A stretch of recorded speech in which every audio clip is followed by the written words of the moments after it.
ज्यांच्या पोटी भगवंत जन्माला येणार आहेत, अवतार धारण करणार आहेत, त्यांना भगवंत येण्याच्या अगोदर कारागृहामध्ये जावं लागलं, ते त्यांनी सहन केले नाही.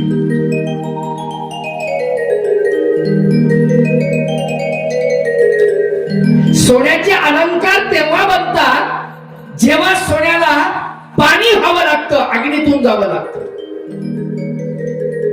तेव्हा त्याचे अलंकार बनतात. एवढंच आहे का सोन्याच्या माती?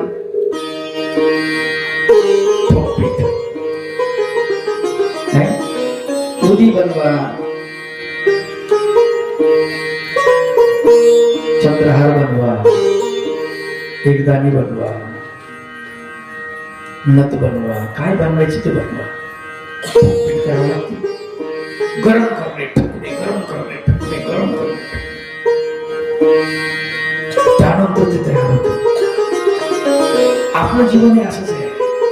जोपर्यंत आपल्याला गरम केलं जाणार नाही, आपल्याला जाळलं जाणार नाही, आपल्याला तापवलं जाणार नाही, आपल्याला त्रास दिला जाणार नाही, तोपर्यंत आपण साच्यात बसत नाही, मापात बसत नाही. दुख में मत घबरा पंछी, ये जग दुख का मेला है, चाहे भीड़ बहुत पर उड़ना तुझे अकेला है.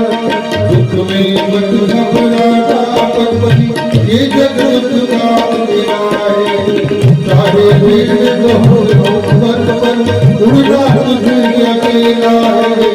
दुख में मत घबरा पंछी.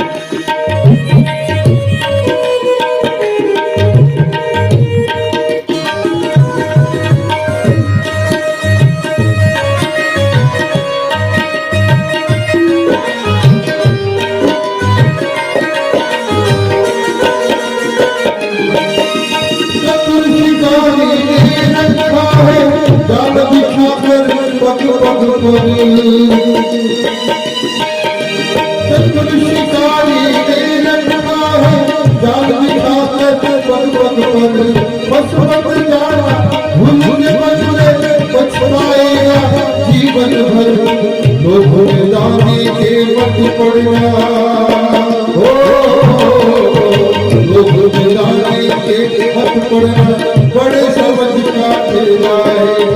चाहे भीड़ बहुत पर उड़ना तुझे अकेला है.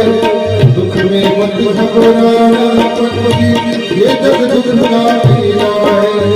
चाहे भीड़ बहुत पर उड़ना तुझे अकेला है, उड़ना तुझे अकेला है, उड़ना तुझे अकेला है.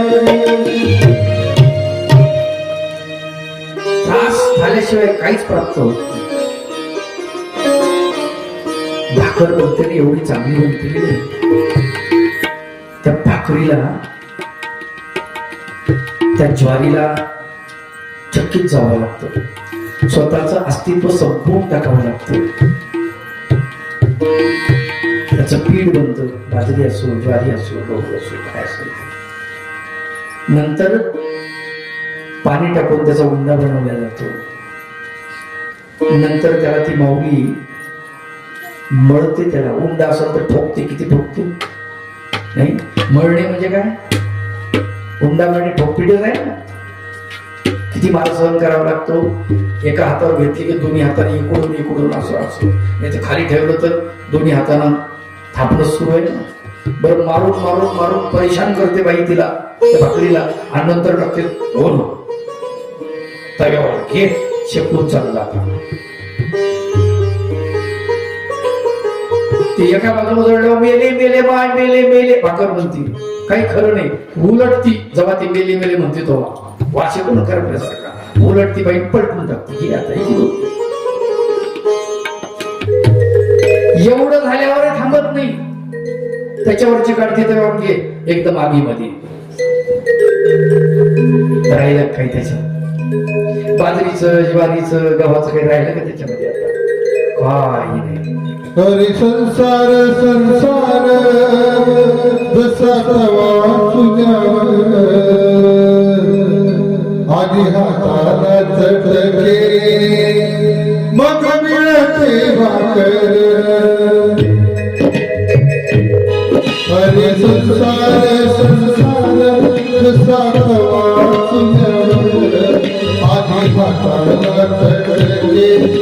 तेव्हा विनंती भाकर हरे संसार संसार काही रंगण फुललं येड्या गवाला हार म्हणून कोणी लोळलं हरे संसार संसार हिरायल्यावर थोडं एका टोकामध्ये कळलं बाकी एवढं गोड हरे संसार संसार जवा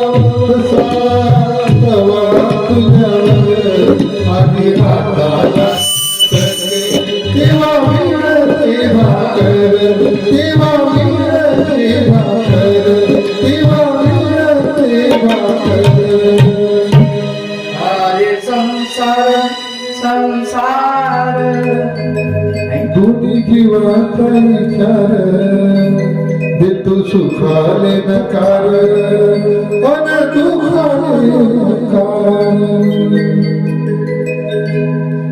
सुखाला किंमत दुःखाशिवाय अजिबात नाही, लक्षात ठेवा. त्रास सहन करावाच लागतो.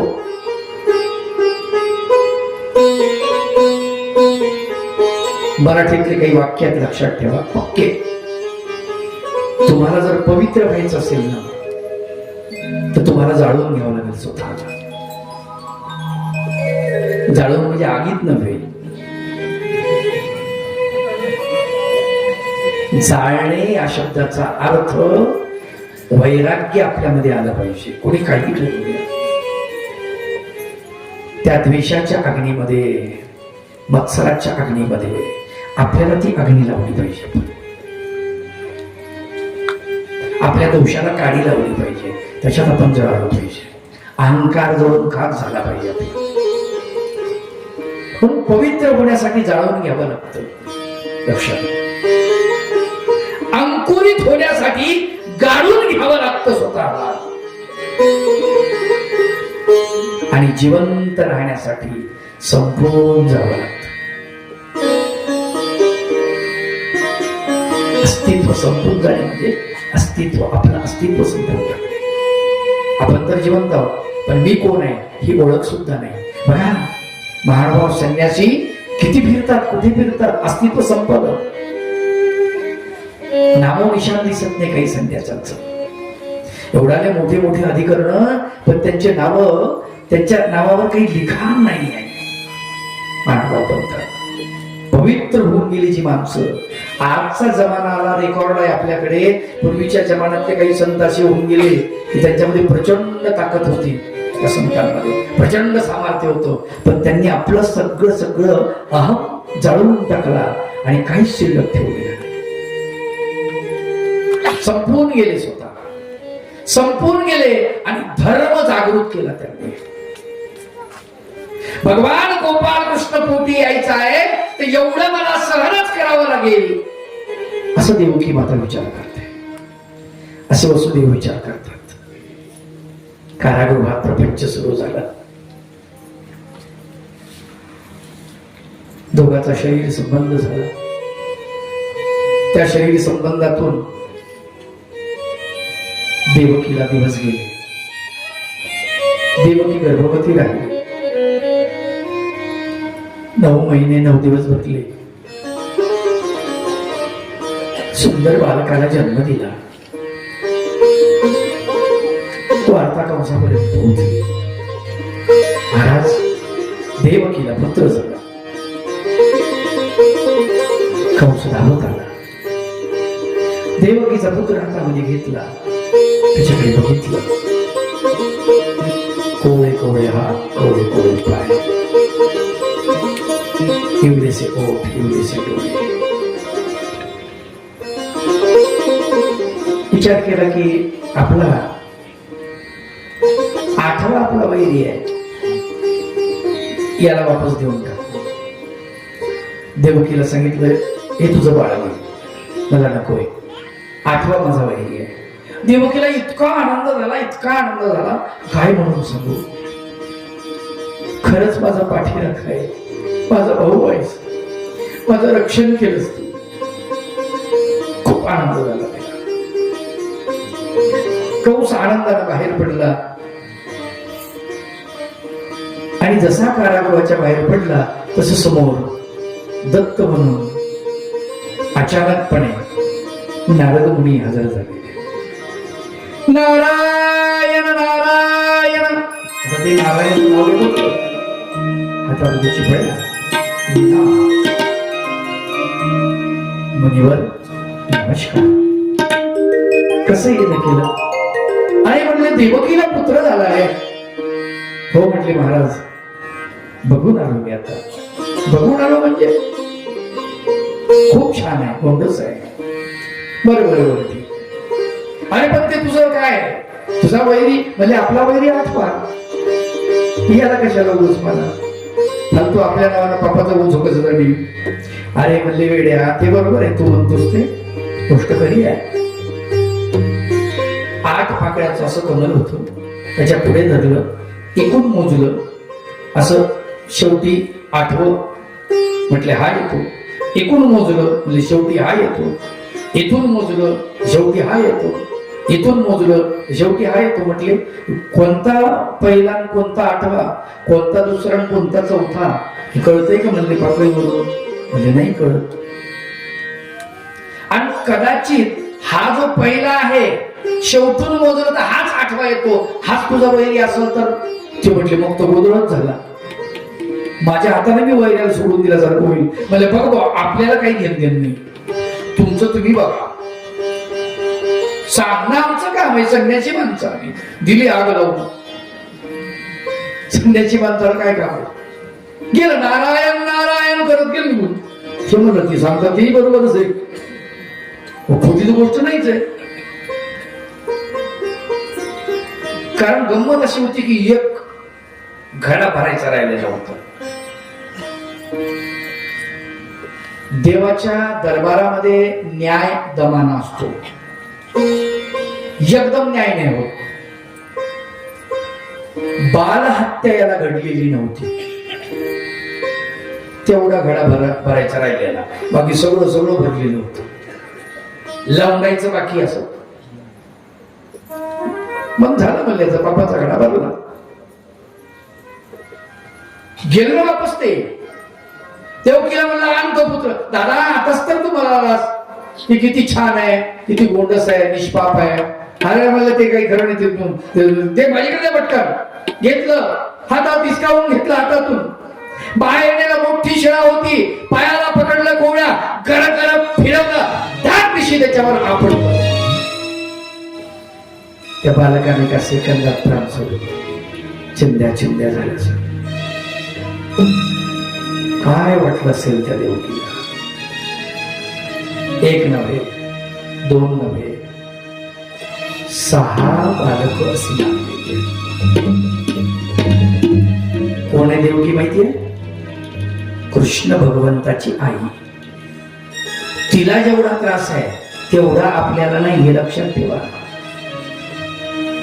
तुलना करा जरा, तुलना करा.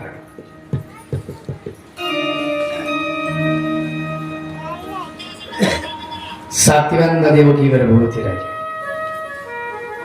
आणि 7व्या वेळेला 9 महिने 9 दिवस भरत आलेले आहेत. आता देवकी बाळांतीन होईल. योग मायेनं आपल्या सामर्थ्यानं गर्भच ट्रान्सफर केला. देवकीच्या पोटातला गर्भ काढला आणि रोहिणीच्या पोटामध्ये नेऊन टाकला. अचानक पोट रिकाम झाल्यामुळे देवकी धाय मोकलून रडायला लागली. काय झालं तिलाही माहित नाही ना. कंसाला वर्दी कळाली. कंस म्हणाला जन्माला येण्याच्या अगोदरच हे बालक म्हणले गायब झालं. काही माणसं असतात ना, मग आपलं कामच तसं. कंसाला असं कुठलं आपल्यामुळेच झालं. उद्या ना जन्म, उद्या जन्म, उद्या जन्म उद्या करू म्हणजे आपल्याला वेळही मिळेल तेवढा व्यवस्थित. आता का आताच करायचं जन्म? साजरा करायचा आहे ना. बरं ठीक आहे. बालक वगैरे ते टोपलीमध्ये आणायचं आहे. हा मग उद्या करू आपण. देवकी माता अचानक गर्भ गायब झाल्यामुळे ती राईम करून रडायला लागली आणि कंसाला असं वाटलं बघा आपल्याला घाबरले.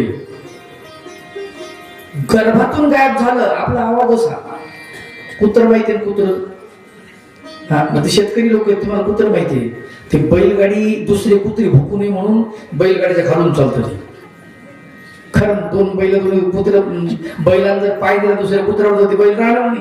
त्याला माहिती आहे. त्याच्यामुळे दुसरे कुत्रे आतमध्ये शिरत नाही. तर ते गाडीचं संरक्षण असतं चाकाचं बैलाचं संरक्षण वरून मालक बसलेला असतो. मग आता आपण संरक्षणात चाललो. अगदी आपल्याला काही धाक नाही धोका नाही आपल्याला काही त्रास नाही. आपण सुरक्षित आहोत बा असा विचार करायला पाहिजे की नाही. पण ते काय विचार करतो गाडी मीच ओढाईल. गाडी ते ओढतं का? गाडी कोण ओढत? बैल ओढते. एवढ्यामध्ये एखादा कमजोर कुत्रा आला की तिथून ते निघतो आणि भोकत त्याच्या अंगावर जातं. गोर गोर गोर गोर गोर गोर गोर गोर दोघांची चांगली झकड पकड होती. ते म्हणतं दाखवलं असतं तुला पण गाडी न्यायची. काय मला गाडी ओढत न्यायची. कंसाचं असंच चाललं. अरे येड्या योग मायेने आपल्या सामर्थ्यानं देवकीच्या पोटातला गर्भ काढून दिलेला आहे आणि तिकडे रोहिणीच्या पोटामध्ये ट्रान्सफर केलेला आहे. तुला माहितच नाही आणि तुला असं वाटू राहिलं हे घाबरलं आणि आतल्या आतच जिरून गेलो. आपला धाकच तसा आहे. बरीच माणसं अशी असतात. मग आपलं कामच तसं म्हणते. काही झालं आपलं कामच तसं. कोणाचं काही गप्पा जर चालल्या ना काही माणसाला गमतीदार असते. गप्पा चालल्या ते म्हणते आपलं कामच तसं आहे. कोणी सांगतो गावात चोर आले आपलं कामच तसं आहे. एक जण बघायला लागलं शासनकर नजरेनं तुमचं काम तसं आहे म्हणजे काय तुम्ही चोर चोराची गोष्ट नाही बाबा आपल्याला नाही माहिती ती. मग तुम्ही काय म्हणले आपलं कामच तसं आहे. हे मला असं वाटलं दुसरंच काहीतरी. कुठल्याही गोष्टीला आपलं कामच तसं आहे. अवघड असते. अशा कंसाच्या वृत्तीची माणसं भरपूर असतात. आणि ती माणसं कोणतंही चांगलं काम असेल चांगलं होऊ देत नाही. गर्भ प्लांटेशन नावाची जी विद्या आहे ही विद्या आजची नाही आहे. त्या काळातली द्वापार युगामधली. पण ती मोजक्या लोकांना माहित होती. आज अनेक लोकांना ती माहिती आहे. एवढंच फरक आहे. अनेक लोकांना आजही गर्भ ट्रान्सफर करण्याचे प्रकार आपल्याला माहिती आहेत. कदाचित आपल्या खेड्यापाड्यात माहित नाही परंतु शहरामध्ये आज जर आपण गेलो तर गर्भ भाड्याने मिळतात. सुशिक्षित असलेल्या बाया श्रीमंत असलेल्या बाया पोटामध्ये बाळ ठेवायला तयार नाहीत. त्यामध्ये कोणी विचार केला एवढा 9 महिने 9 दिवस पोटात सांभाळायचं रिकामं ओझं वागवायचं घेणं नाही. आणि खरंय ना त्याच चुकीचं थोडंच आहे. घेणं नाही बरोबर आहे ना. पुढे मोठं झाल्यावर ते पोचतं का नाही पोचत माहित नाही ना. बरं ते म्हणतं मी मोठं झाले आपण म्हणा अरे बाबा तुला लहानाचा मोठा केला 9 महिने 9 दिवस पोटामध्ये वागवला. मग ते म्हणतो तुला कोणी सांगितलं काय धंदा झाला. हो खरीच गोष्ट आहे. आम्हाला कोणी सांगितलं नाही आम्हीच वागवलं. आम्हाला येड लागलं होतं त्याच्यामुळे वागवलं. अवघड. एक लक्षात ठेवा मी हात जोडून नम्र विनंती करतो तरुणांना माणसांना बंधुजनांना एक लक्षात घ्या. ज्या मातेच्या पोटी तुम्ही जन्म घेतलाय ना त्या मातेनं त्यांचं कुमारत्व नष्ट केलेलं आहे. जवानी आग में झोंक दी है तुम्हारे लिए. तुम्हारे लिए जब तुम्हारा जन्म होता है उसका कुमारत्व भंग हो जाता है. वो बेढब हो जाती है. उसका सौंदर्य नष्ट हो जाता है. जब तुमको जन्म देती है वो तब जब उसका सौंदर्य नष्ट हो जाता है वो सौंदर्यवती नहीं रहती. किती मोठा त्याग करते ती स्त्री तुमच्यासाठी. आणि तुम्ही मोठे झाला की त्या आईला म्हणता, आई बाबा तुम्ही आमच्यासाठी काय केलं, काय करायला पाहिजे, काय करायला पाहिजे. जन्म झाल्यानंतर उपाधीमध्ये टाकून द्यायला पाहिजे होतं, निसर्गानं त्याला वाढवलं असतं. नाही टाकत नदी माता, नाही टाकत, सांभाळ करते. कारण प्रेम, तिचं प्रेम कसं करायला लावतं तिला, ते गप्प बसू देत नाही. सातव्यांदा देवकीचा गर्भ रोहिणीच्या पोटामध्ये तिथे गेला आणि रोहिणी अचानक पोटामध्ये हालचाल झाल्यामुळे ती घाबरून गेली. विचार करते, हे जर लोकांना कळलं, लोक मला काय म्हणतील. माझा पती कितीतरी दिवसापासून कारागृहामध्ये आहे आणि माझ्या पोटात गर्भ म्हटल्यावर लोक मला नाव ठेवतील, प्रभू हे काय केलं तरी माझ्याशी. आकाशवाणी झाली आणि लोकांना वार्ता दिलेली आहे. आकाशवाणी जनलोक हो, रोहिणीच्या पोटामध्ये जो गर्भ आहे तो गर्भ वसुदेवाचाच आहे, दुसऱ्याचा कोणाचा नाही. तुम्ही त्याबद्दल अजिबात चिंता करू नका, निश्चिंत राहा. सगळ्या लोकांनी ते ऐकलं आणि तिथे बलराम दादाचा जन्म झाला गोकुळामध्ये. बलराम दादा परब्रह्म परमेश्वर भगवान गोपाल कृष्णाचे ज्येष्ठ बंधू. बलरामाचं नाव संकर्षण असं एक नाव आहे आणि दुसरं नाव आहे बलराम. खर तर बल शब्दाचा अर्थ ताकद, ताकदीमध्ये तो राम आहे म्हणजे श्रेष्ठ आहे, इतकी ताकद आहे त्याच्यामध्ये. तुम्हाला सांगायची गरज नाही खरं पाहिजे तर. शेतकरी आहात, शेतकऱ्याचं आयुध काय आहे, तुमचं हत्यार काय, नांगर. जे तुमचं हत्यार आहे ना तेच बलरामदादाचं हत्यार आहे, नांगर. म्हणून बलराम हा पहिला शेतकऱ्यांचा राजा आहे, लक्षात ठेवा. बळी बलराम हे शेतकऱ्यांचे राजे आहेत.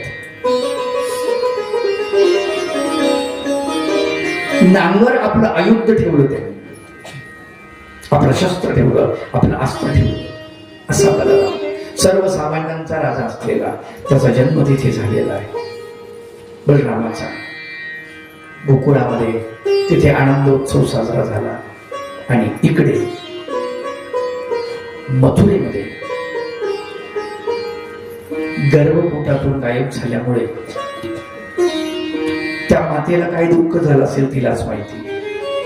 एक नव्हे, दोन नव्हे, 6 बालकाचा वध जेव्हा कंसाने केला, लक्षात घ्या. तुम्हाला हात जोडून नम्र विनंती करतो, मागच्या वेळेस कदाचित बोललो असेल, कीर्तना प्रवचनातही मी सांगतो, पोटामध्ये बाळ असलेलं तुम्हाला पाहिजे नसेल तर त्याचा संकल्प माझ्या हातावर सोडून द्या, पण गर्भजल परीक्षण करून त्या बाळाला मारू नका, मुलगी असो मुलगा असो.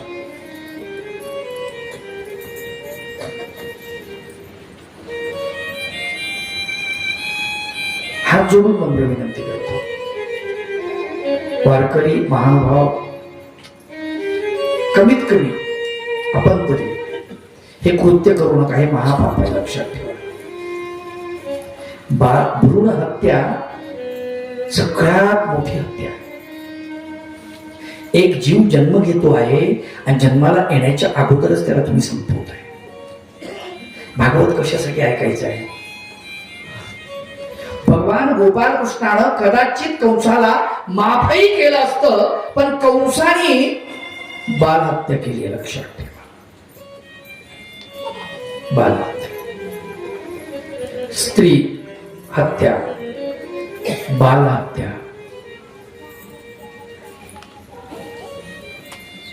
सहस्रार्जुनाने स्त्री हत्या केली, ब्रह्महत्या केली आणि गौ हत्या केली, तिने हत्या केल्या. त्याच्यामुळे त्याला मरावं लागलं. एवढं मोठं सार्वभौम राजा होता तो. विचार कर.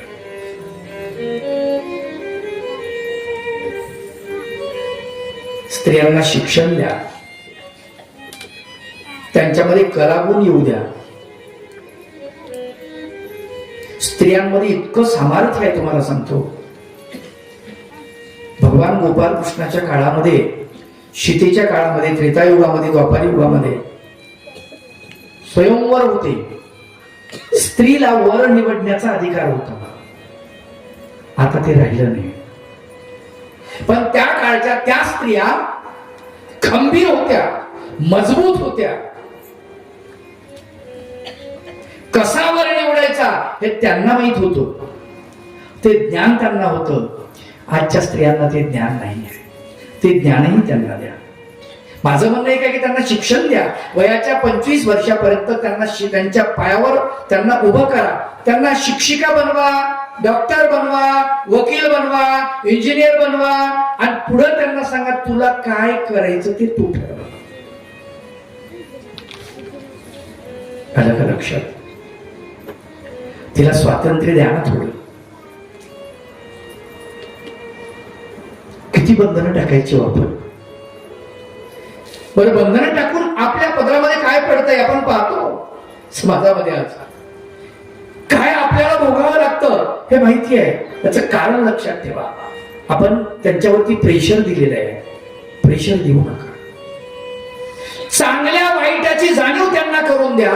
चांगलं काय आहे समाजामध्ये, वाईट काय आहे याची जाणीव करून द्या. ते शिक्षण द्या. निर्णय त्यांना घेऊ द्या. सक्षम बनवा. ताकद द्या तुम्ही त्यांना. निवडण्याचं स्वातंत्र्य त्यांच्याकडे द्या. बघा, मुली तुमच्यापेक्षा चांगला साथीदार निवडतील, चांगला जोडीदार निवडतील. फक्त तुम्ही सामर्थ्य द्या त्यांना. ते बळ तुमच्या अंगात पाहिजे. तुम्ही त्यांना स्वातंत्र्य जर दिलं तर ते होऊ शकते. असंच तर केलेलं आहे रुक्मिणीवर. रुक्मिणीवर बंधनं आणलेली आहेत, पण बाप मात्र पाठीमागे उभा आहे. खंबीरपणे उभा आहे. खंबीरपणे उभा आहे. सुभद्रेच्या स्वयंवराच्या टायमाला सुद्धा भगवान गोपाल कृष्ण भाऊ म्हणून सुभद्रेच्या पाठीमागे खंबीरपणे उभे आहेत.